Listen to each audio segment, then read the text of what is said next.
저는 요한계시록 강해를 하기로 마음에 이렇게 결심하게 된 것은 올해입니다. 갑자기 그런 마음이, 그 부담이 저에게 주어졌습니다. 언젠가는 해야 하겠지 생각은 했지만 이렇게 갑자기 제 마음을 강권하시는 하나님의 뜻이 뭘까 궁금했습니다. 사실 요한계시록은 설교하기가 어려운 성경입니다. 묵시도 있고 상징도 많아서 제대로 다뤄내는 일이 만만치 않고, 또 이 책 때문에 영적인 혼란도 그동안의 기독교 역사상 굉장히 많았습니다. 그런데도 왜 요한계시록을 읽고 또 제가 설교를 하려고 하는가? 이단에 의하여 미혹이 엄청나게 심해졌습니다. 성도들의 가정에 이 일로 인해서 고통당하는 가정이 너무 많았습니다. 그래서 성도들에게 요한계시록이 솔직히 어떤 책인지를 정확하게 알려드릴 필요가 있겠다고 싶고, 또 하나는 이 요한계시록을 읽고 듣고 그대로 순종하는 사람이 복이 있다고 성경은 말하고 있습니다. 3절 말씀에 보면 이 예언의 말씀을 읽는 사람과 듣는 사람들과 그 안에 기록되어 있는 것을 지키는 사람들은 복이 있습니다. 그때가 가까이 왔기 때문입니다. 그러니 요한계시록을 뒤로 미루기가 어려운 거죠. 제가 요한계시록 강의를 준비하면서 깜짝 놀랐습니다. 요한계시록의 메시지에 확 빠져들었습니다. 강의 준비하기가 쉬운 책은 아니지만 지금도 함께 계시는 예수 그리스도, 그것은 하나님께서 제 마음에 심어준 가장 놀라운 복음이고 그리고 사모함인데, 요한계시록은 지금도 우리와 함께 계시는 예수 그리스도를 너무나 놀랍게 보여주는 책이었습니다. 그래서 우리 교우들에게 빨리 요한계시록을 강의하면 좋겠다, 우리 교우들이 빨리 이 요한계시록을 읽었으면 좋겠다, 그런 마음이 지금 솔직한 제 심정입니다. 저는 요한계시록을 주석을 하거나 또는 성경 공부식으로 설교를 하려고 하지는 않습니다. 시간상으로 주일 설교에는 적합지가 않더라고요. 그래서 여러분들에게 좋은 요한계시록에 대해서 좀 더 알고 싶으신 분들에게는 좋은 책을 제가 다음 주에 주보에 실어드리겠습니다. 그래서 직접 사서 요한계시록을 더 깊이 연구하고 싶으신 분들은 활용하시면 되겠습니다. 저는 주일 설교 때 오직 요한계시록이 보여주는 예수 그리스도, 지금 우리와 함께 계신 바로 그분을 저도 여러분도 더 분명하게 바라보게 되기를 위하여 말씀을 준비하여 전하려고 합니다. 요한계시록은 해석상의 논란이 있는 부분이 꽤 많습니다. 가능하면 그 부분들은 건드리지 않으려고 합니다. 특별한 경우 외에는 일반적으로 택하고 있는 해석을 중심으로 말씀을 여러분들과 나누려고 합니다. 요한계시록에 쓰여질 당시는 엄청난 핍박이 교회와 성도에게 임하던 때였습니다. 요한 사도가 반모섬에 거기서 감옥에 갇혀 있는데, 이미 요한 사도는 100세가 가까운 노령이고, 그리고 혼자서 그 바위 섬에 갇혀서 아주 고통스러운 지금 유배 생활을 하고 있습니다. 그때 당시에 교회와 성도들이 다 똑같은 형편이었습니다. 예수를 믿으면 그렇게 힘들고 어려운 고통 가운데 있었습니다. 로마 제국이 그 광활한 영토를 다스리는 방법으로 택한 것이 황제 숭배였습니다. 황제를 숭배하면, 신으로 숭배하면 그러면 안녕과 복지를 제공을 해 주었습니다. 그러나 만약에 로마 황제를 신으로 숭배하지 않으면 무자비한 핍박을 가했습니다. 근데 기독교인들은 로마의 황제를 숭배할 수가 없습니다. 예수님만, 오직 예수님만 그리스도이십니다. 결국 초대교회 또 성도들에게 엄청난 박해가 오기 시작했습니다. 네로 황제 때 사도 바울 또 사도 베드로가 순교했습니다. 도미시안 황제 때라고 해석되는 이 요한계시록 기록될 당시에는 단순히 로마만 아니고 전 로마가 지배하는 모든 영역에 핍박이 가해지기 시작했습니다. 그와 같은 때에 이 요한계시록이 기록이 된 겁니다. 초대교회 성도들은 핍박을 당할 때 흔들릴 수밖에 없었습니다. 여러분도 예수 믿으면 죽는다고 하고 예수 믿으면 재산 다 빼앗긴다 그러면 아무렇지도 않을 수 있겠습니까? 교회들이 흔들리는 교회가 생기고 믿음을 떠나는 그런 교인들이 생기기 시작을 했습니다. 초대교회 교인들은 주님이 잘 이해가 되지 않았습니다. 이런 무자비한 핍박이 오고 있는데 왜 속히 재림에 오시지 않으시는가? 분명히 속히 오시겠다고 하셨는데 왜 아직도 오시지 않는가? 왜 우리들이 이렇게 죽어가도록 이렇게 고통을 당하도록 내버려 두시나? 그때 주님께서 여전히 교회와 성도들과 함께 계시다는 거예요. 예수님은 하나님의 보좌 우편에만 계신 분이 아니고 지금 핍박당하는 그 교회와 성도들과 지금도 함께 계시다는 거예요. 그리고 우리 육신의 눈에는 보이지 않지만 영적인 세계가 있고 그 실상을 주님이 보여주시려고 이 요한계시록을 쓰게 한 것입니다.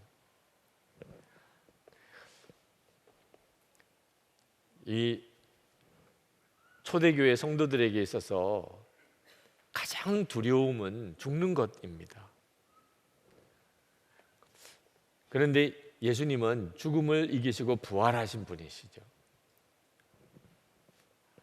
18절 말씀에 보면 예수님이 요한에게 나타나셔서 이렇게 말씀하십니다. 살아있는 자다. 나는 살아있는 자다. 나는 한 번은 죽었으나 보아라 영원 무궁하도록 살아있어서 사망과 지옥의 열쇠를 가지고 있다. 깜짝 놀랐죠. 예수님이 부활 승천하셨는데 그 부활 승천하신 예수님의 영광스러운 모습을 요한 사도가 보게 된 겁니다. 그리고 그것을 요한계시록에 기록한 겁니다. 이것은 그때 당시에 초대교회 성도들에게 말할 수 없는 힘이 되었습니다. 죽음의 두려움을 넘어선 거죠. 죽음 이후에 부활이 있고 그리고 이 세상이 전부가 아닌 하나님의 나라가 있음을 그들이 보게 되었어요. 요한계시록을 통해서. 사실 그 당시 때 이 로마 황제와 그 제국의 권세 그리고 우상과 황제 숭배의 신전들의 위세는 대단했습니다. 지금도 우리가 그리스나 로마에 가면 그때 당시에 신전의 흔적들이 남아 있어서 지금도 관광지가 되어 있잖아요. 대단한 권세였습니다. 그런데 교회는 너무 초라했어요. 예배당 하나 변비엔이 없었습니다. 그냥 가정 집에서 모임을 가졌어요. 예수 믿는 사람들이 무슨 테러 집단도 아닙니다. 그냥 끌고 가면 끌려가는 거고 죽이면 그냥 죽임을 당했어요. 세상에 가장 나약해 보이는 사람들이었습니다. 그런데 왜 로마 제국이 교회를 핍박하냐 말입니다. 그냥 내버려 두어도 제대로 서지도 못할 것 같고 모여도 그래 변변치 않아 보이는 예배당 하나 그럴듯한 신전이 없는 그 교회를 왜 핍박합니까? 두려움 때문이었어요. 예수 믿는 사람이 두려운 거예요. 아니 세상에 뭐가 두렵습니까? 죽어도 황제를 숭배할 수 없다. 예수님이 나의 그리스도시다. 예수님이 내 주님이다. 이러고 진짜 죽어가는 거예요. 아니 보통 죽인다 그러면 떨고 그러고 자기 입장도 바꾸고 어떻든지 살려고 별의별 수단을 다 쓰는 게 사람 아닙니까? 그래서 죽인다는 위협을 하는 거잖아요. 그런데 죽일 테면 죽여라. 예수님이 나의 주님이시다. 이렇게 고백하는 그리스도인들을 죽이는 사람이 무서운 거예요. 두려운 느낌이 드는 거예요. 결국 로마가 이렇게 뒤집어지게 됩니다. 죽음을 두려워하지 않는 믿음이 이 요한계시록에서 환하게 드러납니다. 어떻게 그때 당시에 초대교회 성도들이 죽음을 두려워하지 않는 믿음을 가질 수 있었는지 지금도 함께 하시는 그 주님을 보고 하나님 나라를 보았기 때문입니다. 사도 요한은 예수님과 3년 동안 같이 동고동락했습니다. 예수님에 대해서 너무나 잘 아는 제자입니다. 그런데 이 요한계시록에서 예수님을 만나는 순간에 요한 사도는 완전히 꼬꾸라져서 죽은 사람처럼 되었습니다. 얼마나 충격을 받았는지. 3년 동안 같이 지냈던 그 예수님의 모습이 아니었던 거예요. 영광의 주님, 육신으로 계실 때 그분하고 너무나 다른 모습, 영광 가운데 계신 주님, 그 예수님을 딱 만나는 순간에 요한은 꼬꾸라졌어요. 진짜 예수님을 만났다는 뜻입니다. 환상도 아니고 꿈도 아니었어요. 그러면 이렇게 쓰러져서 죽은 사람처럼 될 수가 없죠. 이사야도 욥도 다니엘도 하나님을 바라보는 눈이 뜨이는 순간에 똑같이 쓰러져서 죽은 사람처럼 되었어요. 도대체 예수님의 모습이 어떤 모습이었기 때문에 그랬을까요?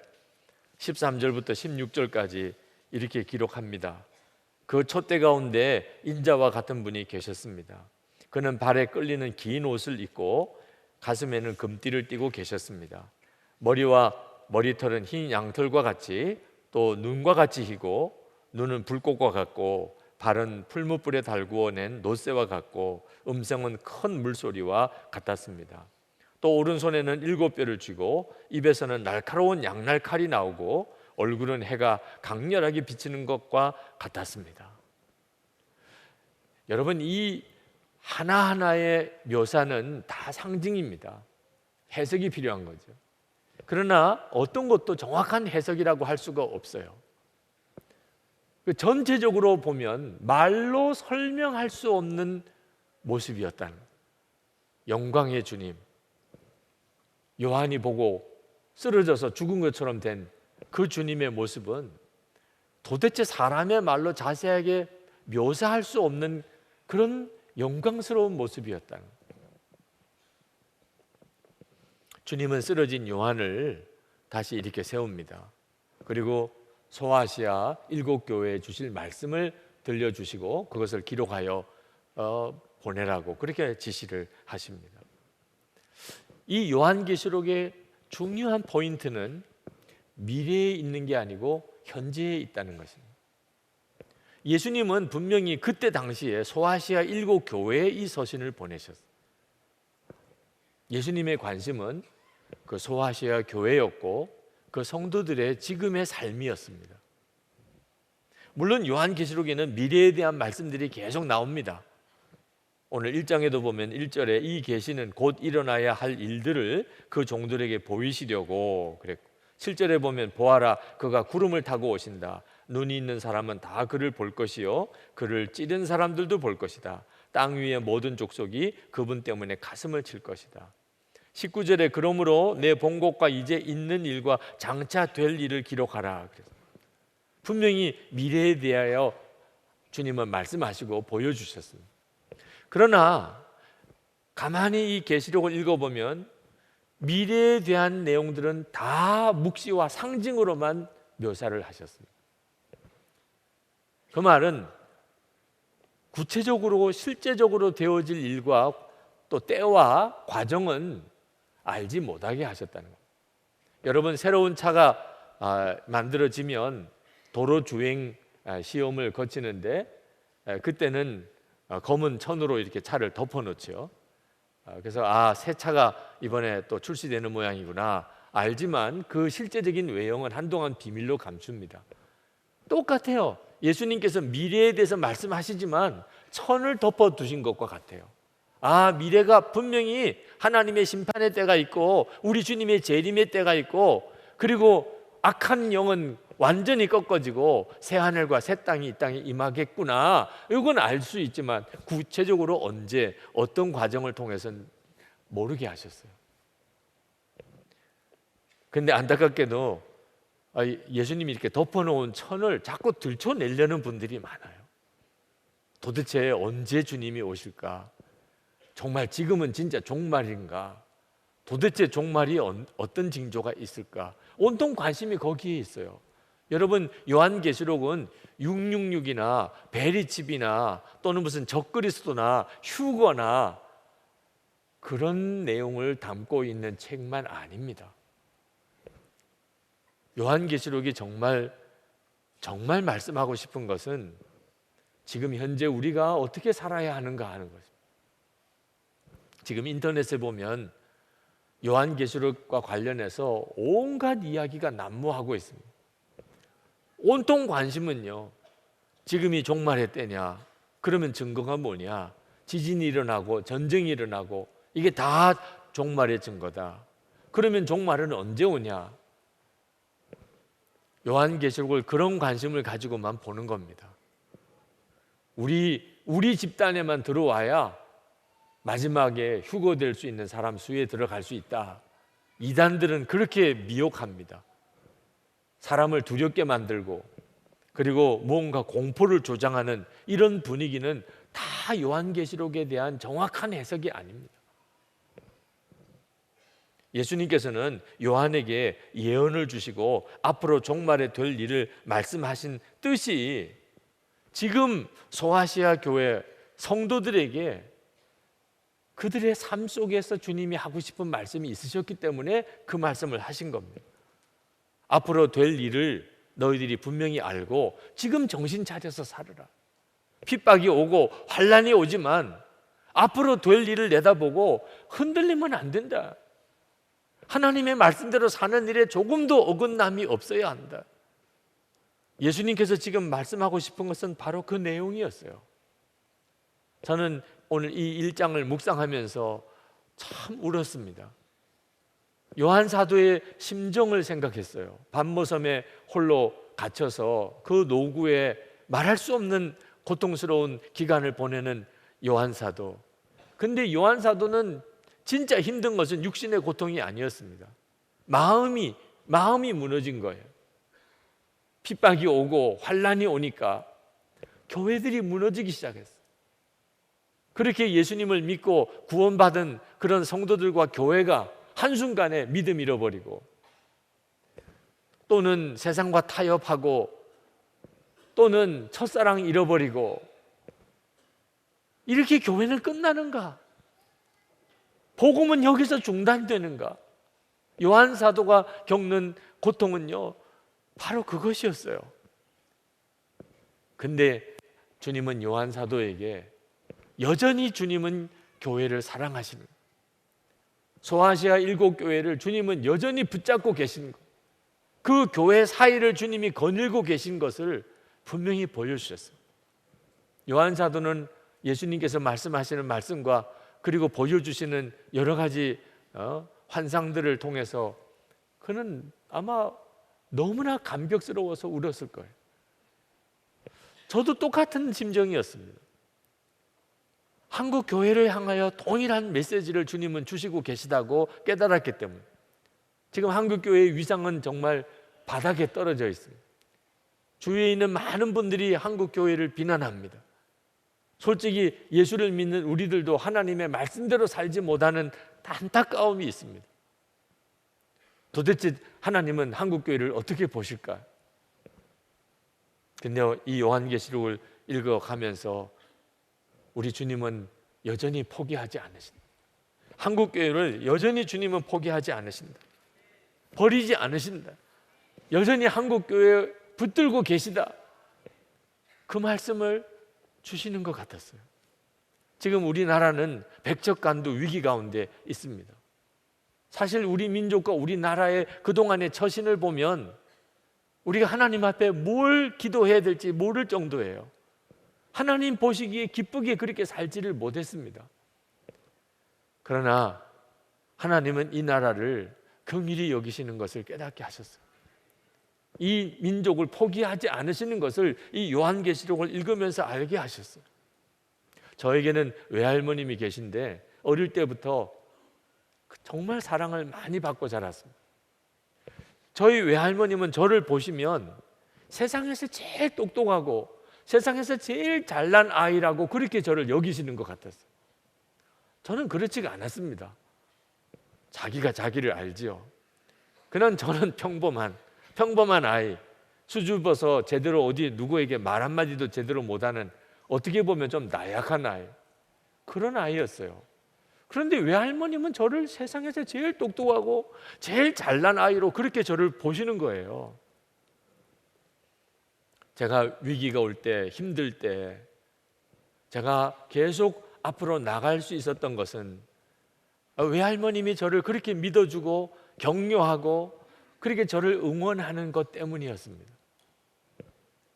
근데 제가 예수님을 바라보고 저희 외할머니와 비교할 수 없이 저를 사랑하시고 저를 믿어주고 끝까지 저와 동행하시는 주님을 만났어요.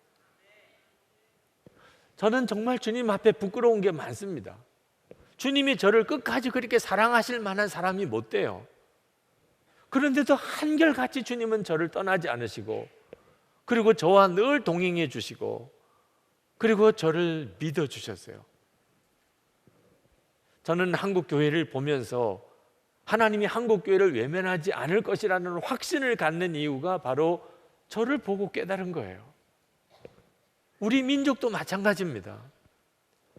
우리의 허물과 부족이 많지만 그것 때문에 주님은 우리를 떠나시거나 버리시지 않으세요. 요한 사도가 예수 그리스도를 바라보는 눈이 뜨이고 그가 그렇게 감격할 수 있었던 이유였습니다. 우리를 여전히 버리지 않으시고 우리를 떠나지 않으시고 우리와 함께 하시는 주님.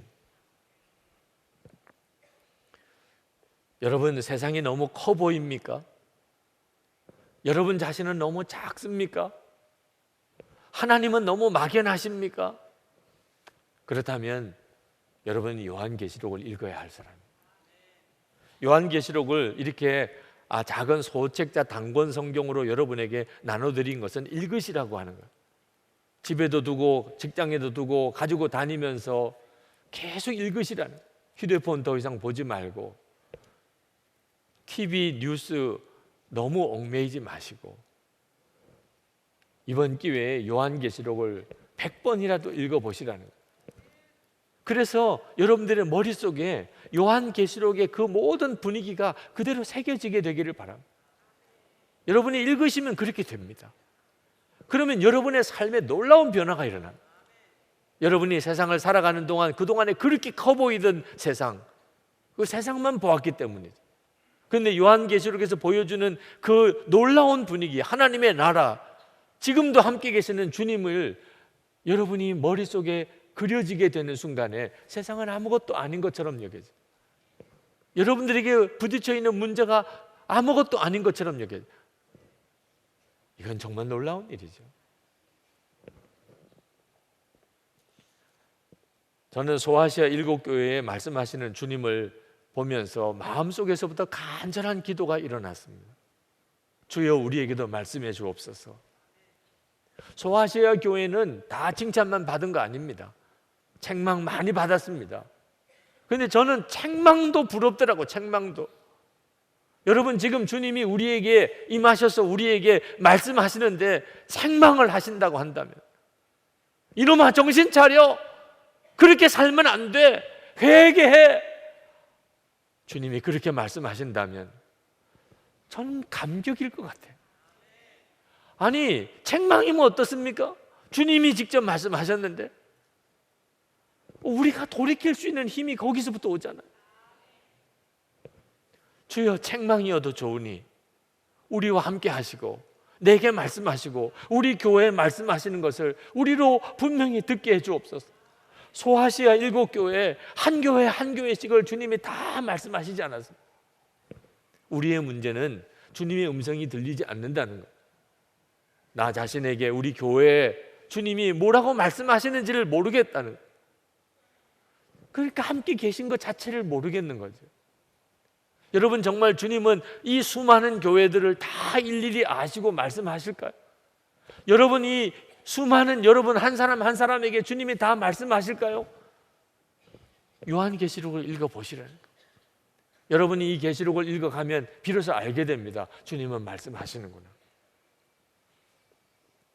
저는 목회하면서 마음이 많이 힘들었던 것 중에 하나가, 제가 예수님을 인격적으로 만나고 주님과 친밀히 동행하지 못하면서 내가 목회하고 있다는 것에 대해서 너무너무 두려웠고 그리고 안타까웠습니다. 교회가 여러 가지 문제가 많이 있을 때, 그렇게 설교하는데도 교인들은 변화가 없을 때, 목사인 나 자신이 주님과 인격적으로 만나고 주님과 동행하는 그런 사람이 못 되니까, 그러니까 이렇게 되는 거구나. 이제는 정직하게 교인들에게도 고백하고 예수원이나 같은 그런 수도원에 들어가서 주님과 만나고 동행하는 훈련을 제대로 받고 돌아오든지, 예수전도단 DTS 같은 곳에 가서 좀 제대로 주의 음성 듣는 법, 주님과 동행하는 법에 대해서 좀 훈련 받고 그 다음에서 목회를 해야 그 목회자답지 않겠나, 그런 생각했어요. 그래서 마음에 거의 결심을 굳혔습니다. 목회 다 내려놓고 예수원에 가든지 또는 예수전도단 DTS 들어가든지 해야 되겠다. 이 모습으로는 더 이상 목회할 수 없겠다. 근데 문제는 하나님이 허락하시지 않는 거예요. 하나님이 허락하심이 없어요. 하나님이 왜 허락하지 않으실까? 주님의 뜻을 생각하면서 정리된 생각이 있었어요. 너 목회 현장이 답답하다고 너 산속에 있는 수도원에 들어가면 그게 올바로 훈련받는 건 줄 아느냐? 답답해 보이는 목회 현장, 거기가 수도원이야. 너 일상생활 거기서는 예수님의 제자로 훈련받을 수 없을 것 같아서 너 DTS 가면 그게 제대로 훈련받는 건 줄 아냐? 너가 진짜 예수님의 제자로 훈련받아야 될 곳은 일상생활 속에서야. 주님이 저에게 말씀하시는 것 같았어요. 그래서 제가 마음을 고쳐먹었습니다. 주님, 제 답답해 보이는 이 목회 현장이 수도원인 줄로 제가 생각하고, 그리고 일상생활이 예수님의 제자 훈련이라고 제가 믿겠습니다. 그리고 수도원에서는 도대체 어떤 일과로 사는지, DTS 가면 도대체 어떤 강의를 듣고 어떤 책을 보는지 수소문해서 책도 구입하고, 그리고 매일매일의 삶 속에서 주님과 동행해 보려고 애를 썼어요. 기도했습니다. 주님, 저에게는 가르쳐 줄 사람이 없어요. 수도원도 들어가지 말라, DTS도 가지 말라 하시니까 성령께서 직접 가르쳐 주세요. 주님이 직접 가르쳐 주세요. 그래서 주님이 가르쳐 주실 거라고 믿고 매 순간에 성령의 이끄심을 갈망하며 그렇게 목회해 왔어요. 그렇게 해서 만들어진 책이 예수님의 사람 제자훈련 교재요, 영성일기입니다. 저는 여러분들이 할 수 있으면 수도원에 가서 거기서 훈련 받고 또 DTS 가서 거기서 훈련 받는 거 저는 좋다고 생각합니다. 정말 추천해드리고 싶어요. 그러나 그럴 수 있는 사람은 지극히 적은 수밖에 안 됩니다. 대부분은 그럴 수가 없어요. 일상생활 속에서 그냥 내일 또 직장 가야 됩니다. 주님은 저 같은 자를 통해서라도 일상생활 속에서 주님의 제자로 훈련받을 수 있다. 지지고 볶는 그런 삶 속에서 수도원에서 경험하는 훈련 받을 수 있다. 그걸 말씀하고 싶어 하시는 것 같았어요. 여러분, 지금도 우리와 함께 계시는 주님, 여러분이 그 주님을 바라보는 눈이 뜨여야 세상을 이길 수 있습니다. 요한계시록의 이 분위기가 여러분의 영적인 상태가 되어야 비로소 분별이 돼요. 핍박이 와도 흔들리지 않습니다. 죽으면 죽지 뭐, 영원한 하나님 나라가 있는데, 그럴 수 있는 거예요. 외로운 밤모섬의 감옥에 갇혔던 이 사도 요한은 영광 중에 나타나신 주님을 뵙고 그는 아마 통곡하고 울었을 거예요. 왜? 너 혼자 아니야. 내가 있잖아. 이 요한 사도의 가슴에 밀려 들어오는 주님의 그 말씀이 요한 사도를 얼마나 통곡하게 했을까요? 그러면 충분하죠. 지난 주간에 양양에서 사모님들 세미나가 있었습니다. 가서 말씀을 전하고 왔습니다. 어느 사모님이 지나가는 길에 저를 붙잡고, 목사님, 저 앞으로 목회 어떻게 해야 될지, 사모의 역할을 어떻게 감당할지 두려웠고 자신도 없었어요. 그런데 목사님 말씀을 통해서 주의 음성을 들었다는, 주님이 말씀하시더래요. 내가 있잖아. 그리고는 완전한 답을 얻었다. 그렇지, 주님이 나와 함께 계시면 된 거지 뭐. 주님과 함께 하는 거지. 여러분, 이제 요한계시록을 펼칩니다. 오늘부터 시작됩니다. 여러분들의 마음속에 기도로 요한계시록을 읽으세요. 주님, 제게도 말씀해 주세요. 제게 말씀해 주세요. 우리 교회에 말씀해 주세요. 그러면 반드시 내가 있잖아, 너 혼자가 아니야 라고 하시는 주의 음성을 여러분 다 들으실 거라고 믿습니다. 세상에 아무것도 아닌 담대함을 하나님은 주실 줄 믿습니다. 이제 우리 찬송 같이 부르고 기도하겠습니다.